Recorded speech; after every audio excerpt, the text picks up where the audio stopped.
This is S.H.Figuarts Vegeta 24K power level, released in 2024.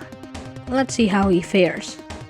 He has 4 faceplates, all are new molds. Unfortunately, no neutral face. Yeah, right. I guess he doesn't need to be serious. He's got 4 pairs of generic Vegeta hands, plus a newly sculpted crossed arms. No special gestures, sadly. Finally, a left ear and a unique scouter. That's all. No gimmicks, no effects. This feels like a general release Figuarts. Faces are well sculpted. There are minor decal defects on the smiling face, but they're too small to notice. While other faces are flawlessly crafted, expression variants are great, covering many of his iconic look. Skin tone is creamy with even matte finish, no shadings. Likeness is impressive, just like his appearance in Namek Arc. The shouting face is great. The open mouth is perfectly sculpted and painted. The left eyebrow curve is weird, and they forgot to sculpt in some nerves on the forehead too, sadly. The hair is a new mold. It features sharp bends like the Dragon Ball Z style. It's well crafted. The surface is smooth with no visible nub marks nor seam lines. Hair color is solid matte black. No highlights. The left ear is precisely sculpted with no visible gap. The ear is replaceable with the scouter. The scouter is well crafted, although it's not super accurate because I think the handle should be perpendicular to the ear cup. Plus, the ear cup should be ellipse rather than square shaped. This one is not a welcome change. No idea why they suddenly modified the established design. By putting the scouter on, he has 4 additional looks. Overall, the faces look great, but there are a few things that could have made it better. First, the ear. I can understand that he only has 1 scouter to swap around, but 1 ear as well? Moving the ear each time you change faces feels like a chore. I mean, it's not like the ear costs much anyway. Zarbon and Dodoria got more than 1 ear, don't they? Second, the neck is not long enough or not planted deep enough. Hence, there's a gap visible from either the front or back. Third, he has no neutral face. The color scheme is new. The blue is nicely saturated, but the yellow is very light. The white part are slightly gray, not pure white. No shadings applied. Matte finish is nice and even. Proportion looks good, although I think the chest is too wide. The boots are identical to previous Super Saiyan Vegetas. The ankle joint is still a double ball pegs, not a hinge peg. No color mismatch on the knee joints. The thigh is a new mold, thicker than usual Body 2.0's. The crotch is longer than typical Body 2.0, but the leg joint is identical to Body 2.0. The arm is also identical to typical Body 2.0's. No changes here. The torso is a completely new mold. It's wider than the OG Scouter 2.0.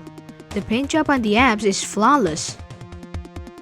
The shoulder pad is also spotless. The yellow color is a new shade, lighter than the OG Scouter 2.0. Here's a list of changes in appearance. Except the arms and boots, other parts are new molds. You might notice that the shoulder now sits a bit low. That's because he's using Super Saiyan Vegeta's deltoid, which is too large for the shoulder pad. The low shoulder is more noticeable when you swap into crossed arms. Even though many parts are new molds, nothing new about the design since 2017.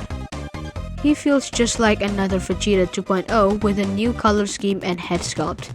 Nothing impressive about the body, sadly. Here's some comparisons with Scouter 2.0 faces.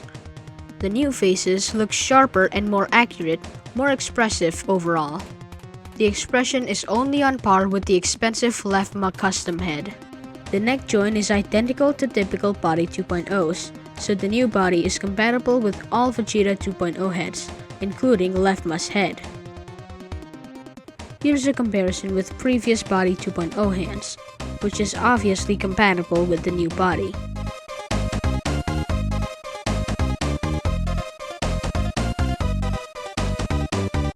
Now let's check out the articulations.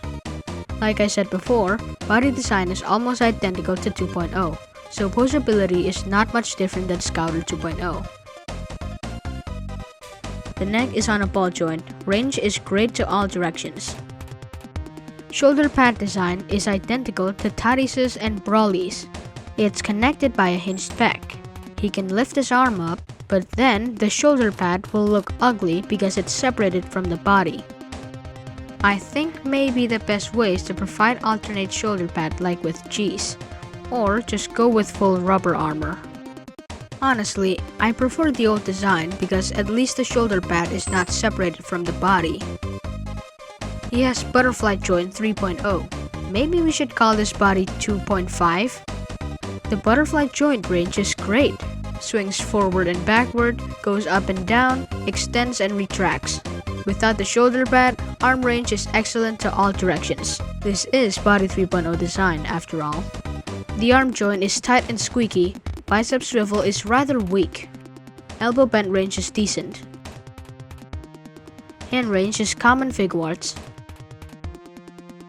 Since the arm is old design, you can pop off the biceps as usual, and you can pop in the old crossed arm, but it's not long enough to cover the new chest.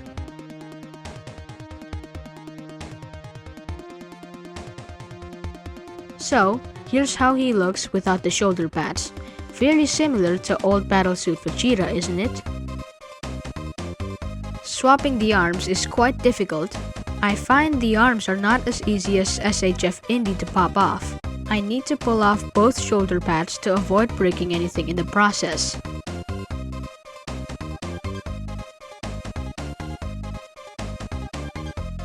You can separate the crossed arms for easy installation. Plugging in the hand is a bit difficult since the butterfly joint will retract when you push it in. The right arm is easier to plug in. You can combine both arms afterwards.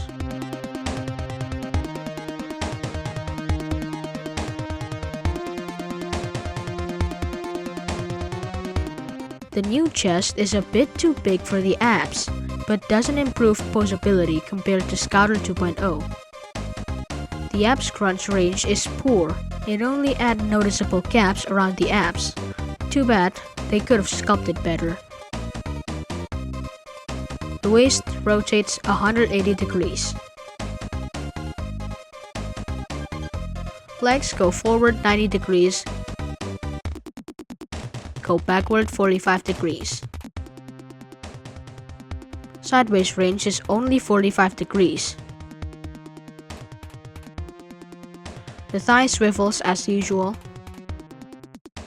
The knee bends 180 degrees. The feet are on classic double ball joint which hasn't changed since body 1.0. The feet range are acceptable. The toes bend 45 degrees.